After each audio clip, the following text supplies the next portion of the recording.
They move silently across the world's oceans. No flags, no tracking, no accountability. These are ghost fleets, thousands of unregulated vessels operating beyond international oversight, fueling a global pollution crisis most people never see and governments rarely stop. Since President Trump has come into office, Democrats have sided with, at every step of the way, the criminal cartels, the narco-terrorists, and the criminally illegal aliens who deal drugs, narcotics, traffic, weapons, children, and engage in all kinds of crimes against humanity in the United States and throughout the Western Hemisphere.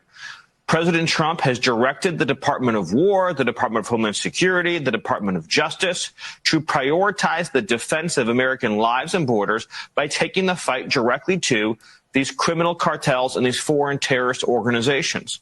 You mentioned today the historic action, an interagency operation involving the United States Coast Guard, involving the Department of Justice, involving the Department of War to seize an illicit oil tanker that is directly involved in funding and financing terrorism. So again, these illicit, ill-gotten financial proceeds from these sanctioned transactions are used to finance murder, mayhem, drug trafficking, and terrorism across the Western Hemisphere and directly in the United States. So these regimes use these ghost fleets, these dark fleets, to evade sanctions and to fund and finance and export terrorism, violence, and death.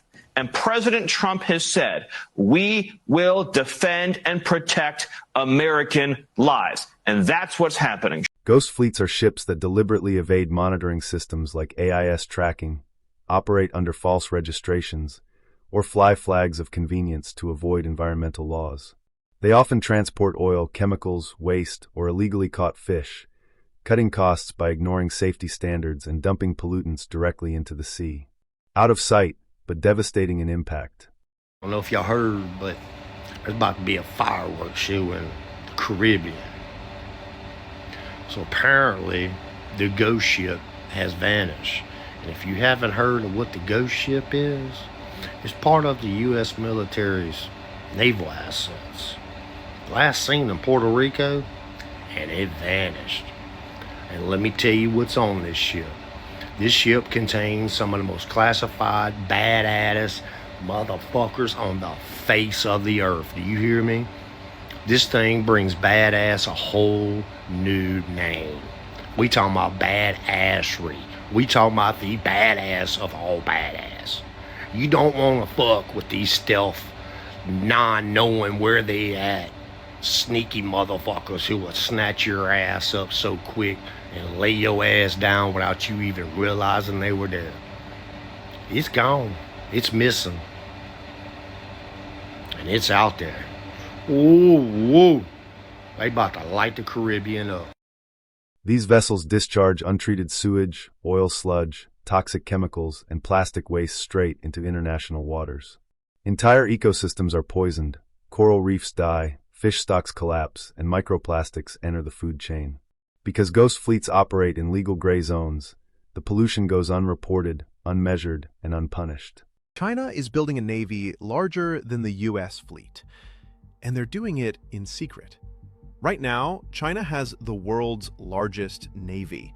They have more warships, more support vessels, and the gap is only getting wider. How? China's shipbuilding capacity is a staggering 200 times greater than the United States. They can build ships faster than anyone on Earth. But their real secret weapon is the Ghost Fleet, a shadowy armada of over 100 military-grade vessels, disguised as simple fishing boats, backed by an even larger fleet of actual fishing boats drafted into service. They're not just hiding in plain sight.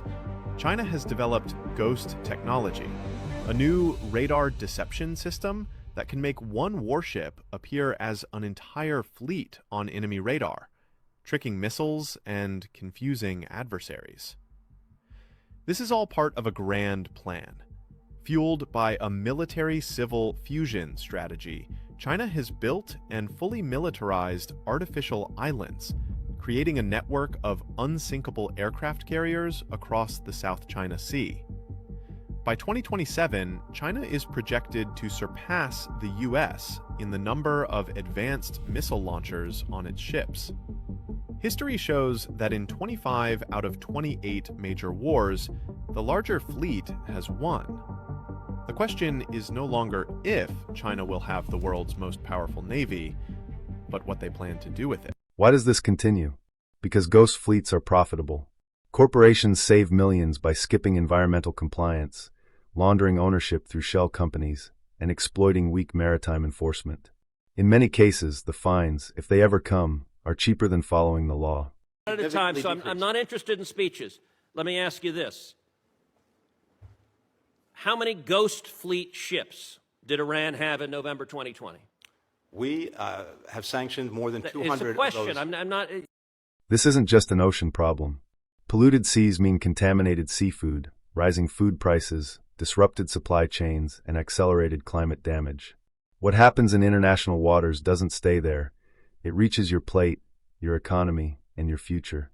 After the United States pulled out of the 2015 nuclear deal, Iran's oil exports collapsed. Sanctions banned them from selling oil, which was the country's main source of income. But instead of surrendering, Tehran built something unexpected: a secret navy of phantom tankers to keep the money flowing. Every legal tanker transmits its location through a system called AIS. It's like the ship's GPS identity. Iranian ships simply turn it off. They go dark in the middle of the ocean, disappearing completely from radar. While invisible, they meet another ship in international waters, often near Malaysia, Oman, or the South China Sea, and transfer the oil mid-sea. The second ship sails off, claiming it's carrying Malaysian or Omani crude. But in reality, it's Iranian oil in disguise. These ships are masters of disguise. They constantly change names, flags, and ownership, sometimes in the middle of the ocean. Today, it's the Emerald Star of Panama. Next week, it's the Ocean Grace of Liberia. Each one registered under fake shell companies that exist only on paper. The paperwork says Malaysia. The oil says Iran. But Western intelligence is watching. They can't track the ships by radar, so they track their heat. Satellites detect infrared signatures from ship engines even when transponders are off. AI tracking systems watch movement patterns, spotting ships that vanish for days then reappear full of oil. It's a spy chess game: oil, money, and deception. Where does all this oil go? Mostly to China through small private refiners that quietly buy it. Some barrels end up in Syria, Venezuela, and even North Korea. The payments move through underground banking networks, gold trades, and cryptocurrency, all beyond Western control. Iran's ghost fleet keeps the regime alive. It funds the military, regional allies, and secret operations abroad.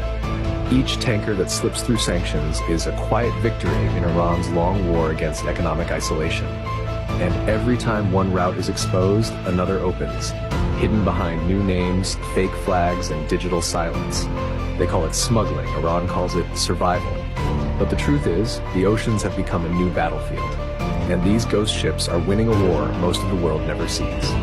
Ghost fleets thrive in silence, and as long as they remain unseen, the pollution spreads unchecked.